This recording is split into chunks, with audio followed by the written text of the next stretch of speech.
25 लोकांमध्ये वावरत असते तर ती 25 लोकांना बाजूला फोडू शकते नाही. एखादी बाई 25 माणसामध्ये राहून 25 माणसाचं कुटुंब बाजूला करू शकते तर एक बाई 100 माणसाला एकत्र आणण्याचं काम नक्कीच करत असते नाही. आणि या हेतूने या न्यायाने आपल्या गावामध्ये सर्व महिलांचा पुढाकार आहे. महिलांनी विनंती केली की ताई तुम्हाला यावर्षी भागवताला यावं लागेल नाही. खऱ्या अर्थाने तर 4-5 वर्षापासून तुमची तळमळ चालू होती, पण कदाचित भगवंताला मान्य नसेल 4-5 वर्षापासून यावर्षी मान्य असेल म्हणून एवढ्या अडचणीतून एवढ्या तितंबे करून आपण ही कथा आयोजित केलेली आहे.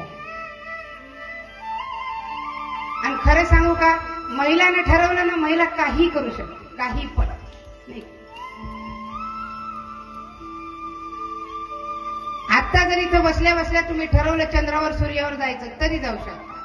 म्हणजे एवढी महिलांमध्ये ताकद असते. कारण हसण्याचं काही कारण नाही. कारण काय आहे, कारण महिला ही शक्ती आहे, आदी शक्ती. आणि महिलांची एक सहनशक्ती सुद्धा असते. जोपर्यंत ती सहन करते तोपर्यंत सहन करते. आणि ज्या वेळेस शक्तीचा स्फोट होतो, तिच्या सहनशक्तीचा स्फोट होतो, त्यावेळेला ती अनावरी जगदंबा व्हायला सुद्धा, कालिका व्हायला सुद्धा, भद्रकाली व्हायला सुद्धा तिला वेळ लागत नाही. म्हणून एक बाई काही पण करू शकते. आणि या गावात खरोखर स्वाभिमान आहे, मला अभिमान आहे की सर्व महिलांनी या ठिकाणी हा कार्यक्रम आयोजित केलेला आहे. आणि त्याच्या पाठीमागे पाडवळ आहे, आमचे जे गणपती स्थापनवाले मंडळ आहे त्यांचाही भरपूर सहभाग आहे.